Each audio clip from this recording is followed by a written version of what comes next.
Hello friends, welcome to BPSC Darpan. आज हम study करेंगे अप्रैल 2022 के सार संग्रह का, जो प्रतियोगिता दर्पण में 130 क्वेश्चंस का एक कलेक्शंस होता है, जहां पर 130 very important GK GS available होते हैं, जो सारे एग्ज़ाम के पॉइंट ऑफ व्यू से बहुत ही इम्पोर्टेंट होता है। चाहे आप यूपीएससी, बीपीएससी, रेलवे, एनटीपीसी या एसएससी की प्रिपरेशंस कर रहे हों। तो चलिए हम इसे स्टडी करते हैं। यहाँ पर हम पूरे 130 क्वेश्चंस का स्टडी करेंगे, वो भी 10 पार्ट में, 10 टॉपिक वाइज इसका स्टडी होगा। चैप्टर वाइज कहे तो हर एक टॉपिक से, हर एक चैप्टर से 10-10 क्वेश्चंस का यहाँ पर हम स्टडी करेंगे। चलिए हम स्टार्ट करते हैं, जिसमें हमारा पहला टॉपिक है भारतीय इतिहास एवं उसकी संस्कृति।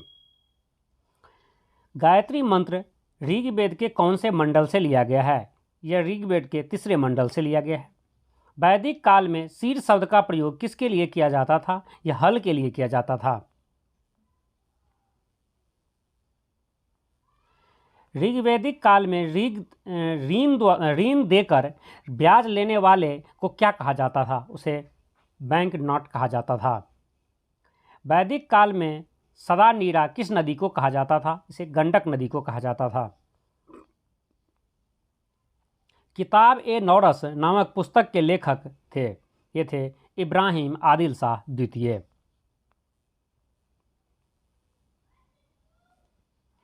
भगवान बुद्ध के जीवन से संबंधित किन घटना को महाभिनिष्क्रमण कहा जाता है? तो गृह त्याग को महाभिनिष्क्रमण कहा जाता है। धर्म चक्र प्रवर्तन क्या है? यह गौतम बुद्ध के प्रथम उपदेश को धर्म चक्र प्रवर्तन कहा गया है।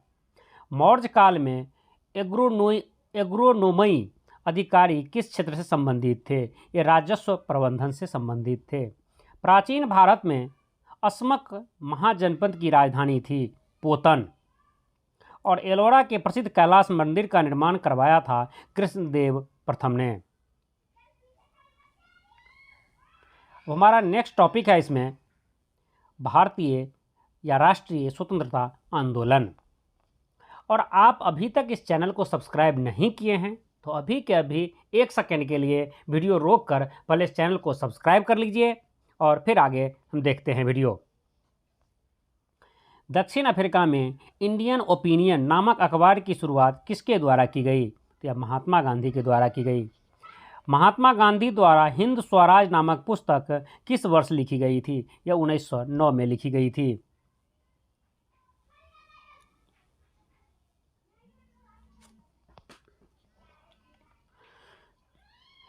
इल्बर्ट विधेयक का विवाद किस वायसराय से संबंधित है? यह लॉर्ड रिपन से संबंधित हैं। चीन, मेसोपोटामिया, पार्सिया में भारतीय सैनिकों के इस्तेमाल के खिलाफ कांग्रेस ने किस अधिवेशन में प्रस्ताव पारित किया गया? तो यह कांग्रेस के मद्रास अधिवेशन 1927 में यह विधेयक पारित किया गया। अंग्रेज द्वारा पारित किए गए रेगुलेशन 17वां का संबंध किस से हैं? यह सती प्रथा की समाप्ति से हैं।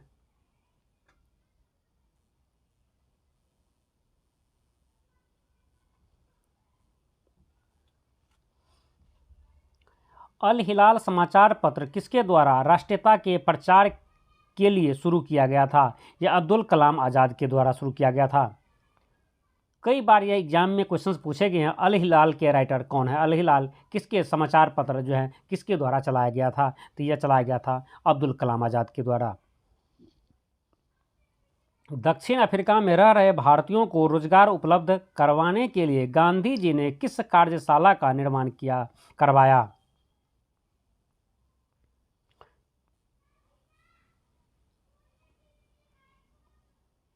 तो यह था, कार्यशाला का नाम था टॉलस्टॉय फार्म। पहला अखिल भारतीय शोषित वर्ग सम्मेलन आयोजित किया गया 1918 में।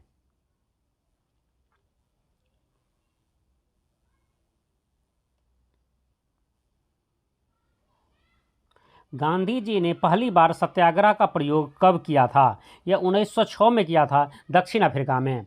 अब भारत में यह पहली बार सत्याग्रह का प्रयोग 1917 में करता है, बिहार के चंपारण जिला में। भारत छोड़ो आंदोलन के दौरान अंग्रेजों ने भारतीय नेताओं को गिरफ्तार करने के लिए कौन सा ऑपरेशन चलाया था? Operation Thunderbolt. ऑपरेशन थंडरबोल्ट के द्वारा भारत छोड़ो आंदोलन के दौरान अंग्रेजों ने भारतीय नेताओं को गिरफ्तार करवाया था। अब हमारा नेक्स्ट टॉपिक है भारतीय राज्य व्यवस्था एवं संविधान। भारतीय संविधान के किस भाग में लोकहितकारी राज्यों की अवधारणा है? यह नीति निर्देशक सिद्धांत में। कौन से न्यायाधीश PIL लागू करने के लिए जाने जाते हैं? यह है जस्टिस PN भगवती। संविधान का संशोधन संसद के किस सदन में पेश किया जा सकता है? यह किसी भी सदन में, लोकसभा और राज्यसभा में पेश किया जा सकता है।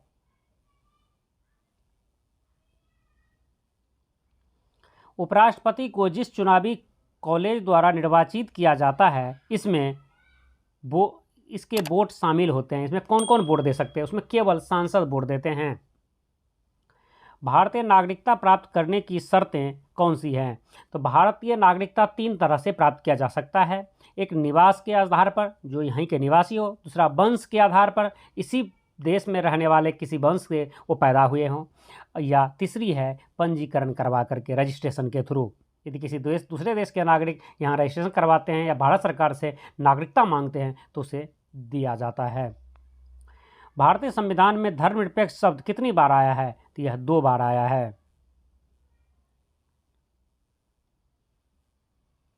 भारतीय संविधान का कौन सा अनुच्छेद केंद्रीय सतर्कता आयोग का वर्णन करता है? कोई भी अनुच्छेद नहीं। मतलब भारतीय संविधान में केंद्रीय सतर्कता आयोग के बारे में कोई चर्चा नहीं है। भारत में 5 क्षेत्रीय परिषद की स्थापना किसके तहत हुई? यह राज्य पुनर्गठन अधिनियम 1956 के द्वारा हुई। भारतीय संसद की सबसे बड़ी समिति है प्राक्कलन समिति। भारत के संविधान के अनुच्छेद 217 के खंड 1 द्वारा प्रदत्त शक्तियों का प्रयोग करते हुए भारत का राष्ट्रपति किसे नियुक्त करता है? यह भारत का नियंत्रक और महान्यायवादी को नियुक्त करता है। नेक्स्ट टॉपिक हमारा है भारत एवं विश्व का भूगोल। भारत की स्थलीय सीमा लगभग 15,200 किलोमीटर है। भारत की सबसे लंबी स्थलीय सीमा किस देश के साथ है? यह बांग्लादेश के साथ है, 4096 किलोमीटर का, जो सबसे ज़्यादा। और सबसे कम अफगानिस्तान के साथ है, ओनली 106 किलोमीटर का। तुंगभद्रा बहुउद्देशीय परियोजना कर्नाटक और आंध्र प्रदेश के बीच संयुक्त उद्यम है।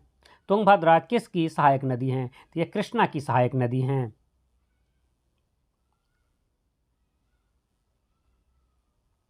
तिब्बत में किस नदी को यारलुंग सांगपो के नाम से जाना जाता है? ब्रह्मपुत्र नदी को। राष्ट्रीय बीज अनुसंधान एवं प्रशिक्षण केंद्र किस स्थान पर अवस्थित है? यह वाराणसी में अवस्थित हैं। मुल्ला पेरियार बांध का विवादित मामला किन 2 राज्यों के बीच है? यह तमिलनाडु और केरल के बीच हैं।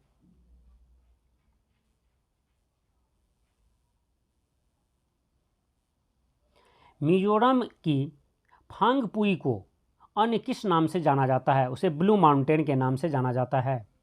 भारत का केंद्रीय शीशा व सेरामिक अनुसंधान संस्थान किस स्थान पर हैं? यह कलकत्ता में हैं। 3 बीघा कॉरिडोर बांग्लादेश को कब स्थानांतरित किया गया? 1992 में। पिछले एक एग्जाम में क्वेश्चंस पूछा था कि 3 बीघा कॉरिडोर इनमें से किससे संबंधित है, किस देश से संबंधित हैं?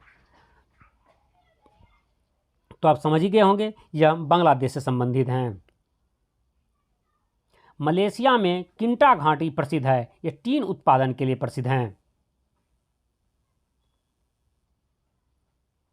नेक्स्ट क्वेश्चन है, किसे गोवा की फेनी राजधानी कहा जाता है? सतरी को। नेक्स्ट टॉपिक है हमारा पर्यावरण एवं जैव विविधता।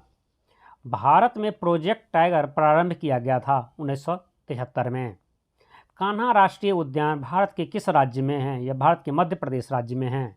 जंगली गधों का अभ्यारण्य कहाँ है? यह गुजरात में है। कार्बन डेटिंग संदर्भित करता है। यह प्राचीन स्थलों में मौजूद हड्डियों या सामग्रियों की आयु मापने के लिए, मतलब जो प्राचीन समय के जो हड्डी या अन्य सामग्री मिलते हैं उसे कार्बन डेटिंग के थ्रू इसका एज पता किया जाता है।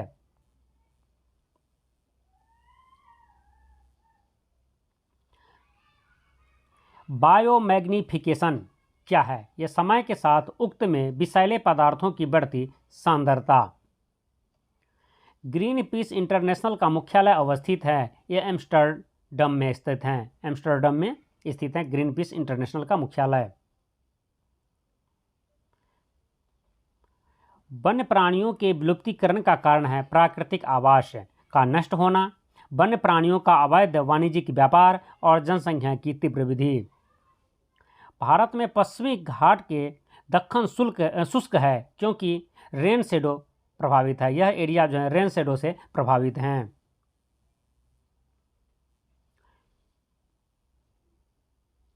मोलेम राष्ट्रीय उद्यान अवस्थित है, यह गोवा में है। वन्यजीव सुरक्षा अधिनियम पारित किया गया था 1972 में। नेक्स्ट टॉपिक हमारा है भारतीय अर्थव्यवस्था।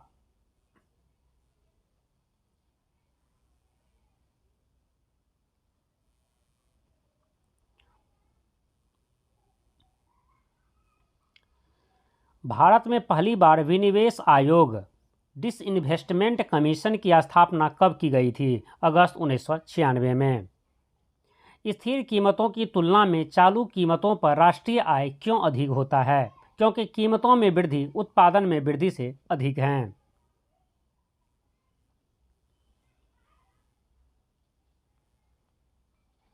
केंद्र सरकार को भारतीय रिजर्व बैंक की शुद्ध साख में वृद्धि किस प्रकार के बजट घाटे को प्रदर्शित करती हैं? तो यह राजस्व घाटा को प्रदर्शित करती हैं। भारत में राष्ट्रीय आय समंकों का आकलन किसके द्वारा किया जाता है? यह केंद्रीय सांख्यिकी संगठन द्वारा किया जाता है। टेबल एंड टूरिज्म प्रतियोगितात्मक सूचकांक TTCI जारी किया जाता है। यह विश्व आर्थिक मंच द्वारा जारी किया जाता है। राष्ट्रीय कृषि एवं ग्रामीण विकास बैंक की स्थापना किस समिति की सिफारिश पर की गई थी? यह शिवरामन समिति की सिफारिश पर की गई थी।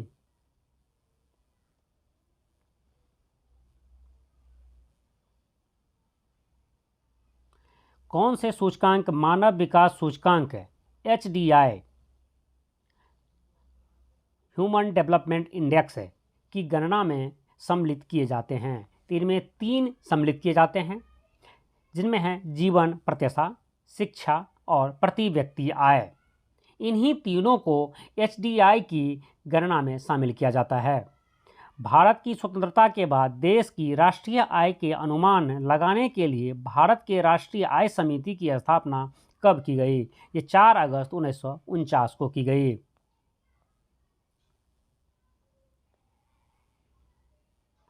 नेक्स्ट है प्रधानमंत्री जन धन योजना किसके लिए प्रारंभ की गई? यह देश में वित्तीय समावेश फाइनेंशियल इंक्लूजन को प्रोत्साहित करने के लिए की गई।